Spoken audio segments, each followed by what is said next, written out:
with people falling out of an airplane. Troy, are you arguing that there was not the use of overwhelming force when we bombed the crap out of Iraq? Is that really the argument? No, the argument is that we fought for 20 years.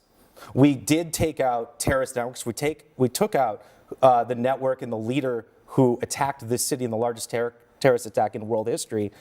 And we also engaged in nation building, and these were very abstract missions. How's that a problem with the war? I mean, I'm not understanding. Why is that a problem for the war fighters and not the politicians who decided that the answer to that problem was war, a war that that didn't make sense to fight, we couldn't win. When I was in Iraq. That's a political problem, it seems like to me, not a military problem. In today's video, Abby Phillip absolutely destroys Troy Olson in a heated debate on NewsNight with Abby Phillip. This debate was absolutely wild. Abby Phillip completely tore into Troy Olson after he tried to defend Pete Hegseth's 45-minute speech that basically turned into a campaign rally for Trump. Instead of talking about the real threats our military faces, China, Russia, drone warfare, Hegseth was ranting about rules of engagement like the Geneva Conventions are just optional. So let's dive in and watch how Abby Phillip shuts down Troy Olson on Newsnight with Abby Phillip. The one thought I had listening to this 45-minute speech was, don't we have bigger fish to fry? Like China, like drone warfare, like Russia on the march? I cannot imagine that people's beards rise to the level of dragging all the military admirals and generals into Quantico for a lecture. I'm not understanding this. Sounds like you're into the beardos. I don't get it. Somebody explain it to me. I think you're right. And I think that's the problem. It's unprecedented, it's unacceptable, it's overtly political and partisan. And if you watch that speech, whether you were a general or just someone on TV, you'd think that our enemies are fat generals, the city of Portland, Trump's political enemies, and DEI. And it's a really low point for the division that's supposed to exist between our partisan politics and our military. The shining part of it, the silver lining, if you will, is that the generals kept their military bearing. They didn't applaud, they were stoic, and they showed why they are the guardrails that are protecting our military and much of our democracy from what is a very extreme political agenda that from Hegseth sounded kind of like a culture war TED Talk, rather than a proper, respectful address to our senior military leaders. I want to play a little bit more from Hegseth. This is where he's talking about those pesky rules of engagement. We are preparing every day. We have to be prepared for war, not for defense. We fight to win. We unleash overwhelming and punishing violence on the enemy. We also don't fight with stupid rules of engagement. We untie the hands of our warfighters to intimidate, demoralize, hunt, and kill the enemies of our country. No more politically correct and overbearing rules of engagement. Just common sense, maximum lethality, and authority for warfighters.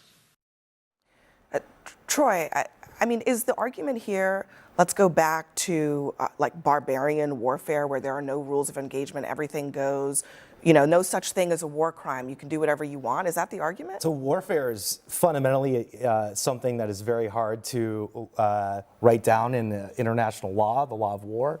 I would say what we heard here today was not a speech for the pundit class or the journalist class or even the generals and admirals in that room.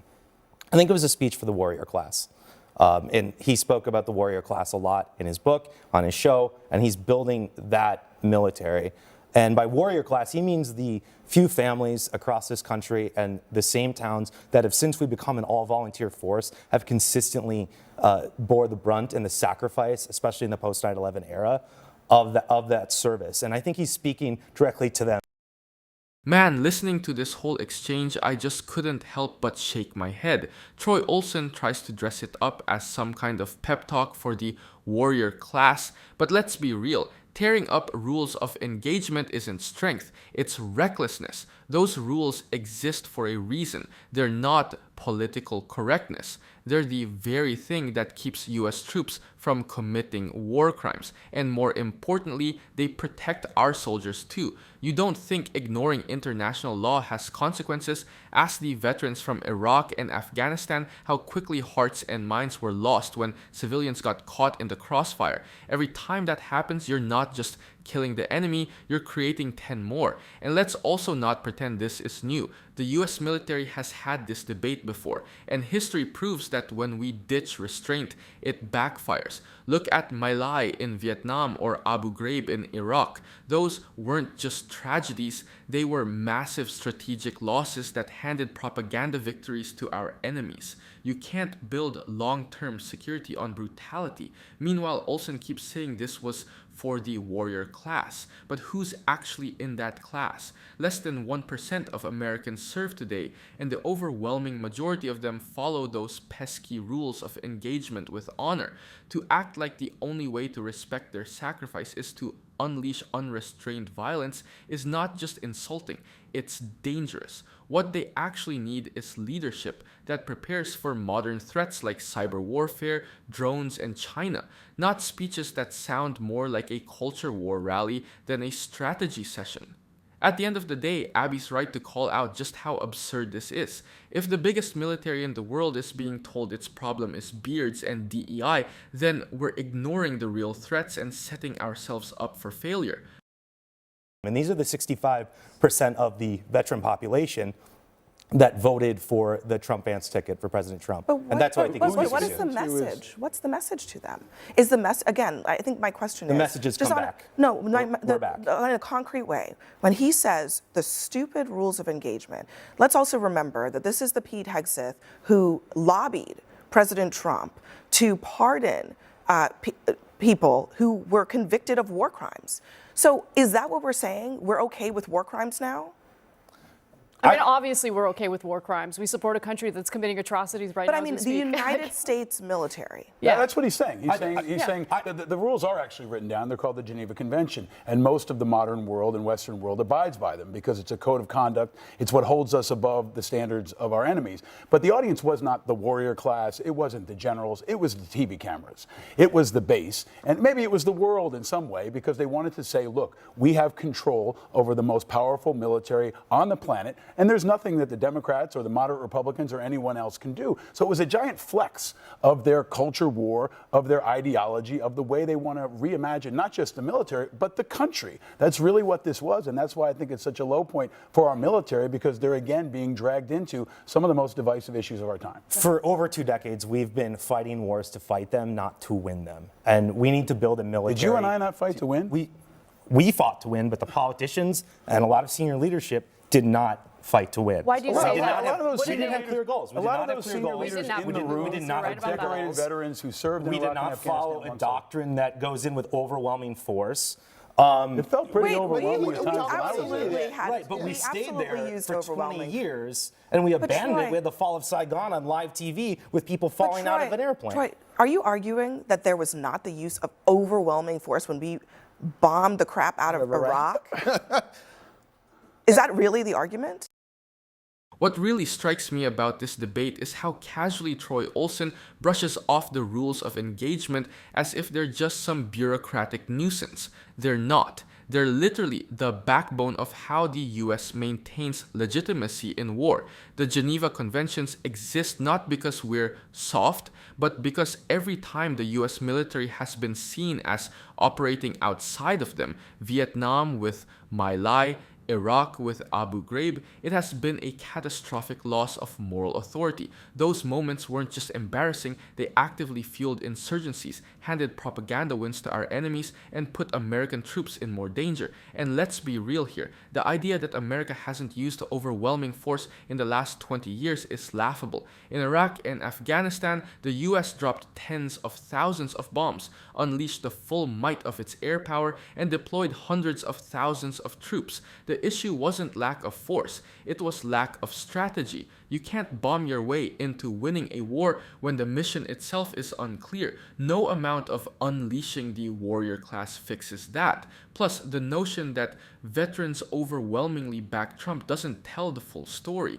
Polling from places like Pew and Military Times shows that younger veterans post 9/11s, the ones who actually fought these wars, are far less supportive of Trump than older vets. Many of them have seen firsthand how reckless political leadership, not stupid rules, cost lives. At the end of the day, this isn't about being tougher or more lethal. It's about whether the US wants to remain a professional fighting force respected worldwide, or whether it wants to slide into the same lawless behavior we condemn in our adversaries.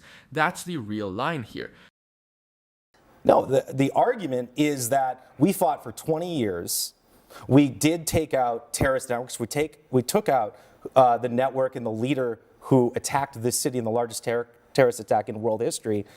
And we also engaged in nation building, and these were very abstract But missions. how's that a problem with the war? I mean, I'm not understanding. Why is that a problem for the war fighters and not the politicians who decided that the answer to that problem was war, a war that didn't make sense to fight, we couldn't win. When I was governor, I was in Iraq. That's a political problem, it seems like to me, not a military problem. When I was governor, I was in Iraq 5 times, Afghanistan 3 times. We had a chance to visit with lots of troops, including some special operators. And one of their complaints, among others, in terms of the rules and engagement, weren't always war crimes. They weren't advocating for war crimes, Paul, in fairness. They were just saying simple things like, we can't even do particular raids at night in certain compounds or situations. Now, that's a common sense thing. They like the stealthy nature of nighttime raids. But they felt they were being held back in certain circumstances, not all. There were certainly plenty of nighttime raids. And that's just one example. Maybe there are some rules of engagement that could be reviewed and improved upon. And there are some people who said we want to go into mosques, for example. And there's this kind of twist that if you hadn't been hamstrung by these restrictive rules, we would have won in Afghanistan. We would have won in Iraq. We would have won in Vietnam. That's a reframing of history because there were so many other factors that inhibited our ability to win both the war and the peace. And there's plenty of political blame to go around for leaving us there for 20 years. But the idea that we're not lethal enough in Portland or now in places like Venezuela or Iran where there's no congressional approval, no congressional consultation, is a manipulation of the public understanding of what our military does. What really needs to be said here is that blaming restrictive rules of engagement for why America didn't win in Iraq or Afghanistan is a massive oversimplification and honestly a bit of a cop-out. The US military was the most lethal fighting force on the planet during those wars. We had overwhelming technological superiority, air dominance, special operations units running nightly raids, and precision drone strikes. If raw firepower was the deciding factor, we would have won a long time ago. The real reason those wars dragged on has far more to do with politics and strategy than with whether troops could raid a mosque at midnight. In Afghanistan, for example, the mission morphed from counterterrorism to nation building, and all while Pakistan, supposedly an ally, was giving the Taliban safe haven across the border. You can't bomb your way out of that geopolitical mess. In Iraq, dissolving the army and failing to anticipate the rise of sectarian militias did more to prolong violence than any rule of engagement ever could.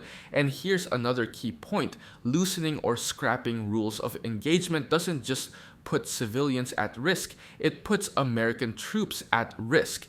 Every civilian casualty became propaganda for Al-Qaeda, the Taliban, or ISIS. Insurgents didn't need sophisticated recruitment strategies, they just pointed to villages bombed by US airstrikes. That's not weakness, that's basic counterinsurgency reality. So when Troy Olson frames this as if America wasn't lethal enough, he's ignoring the lessons of decades of war. The problem wasn't a lack of violence, it was a lack of clear objectives, honest leadership, and a political plan that matched military action. Without that, no amount of maximum lethality is going to deliver victory. It just prolongs the cycle of violence. Pause. Are you getting tired of getting half the story from biased news sources? One outlet says one thing and another says the complete opposite. How are you supposed to know what's actually true? That's where ground news comes in. It lets you compare how different media outlets, left, right, and center, are covering the same story. So you can see the full picture instead of just the echo chamber. And here's the best part. Click the link in the description and get 40% off the Vantage tier, which gives you even deeper insights into media bias and political trends. Stay informed, think for yourself, and check out Ground News in the description down below.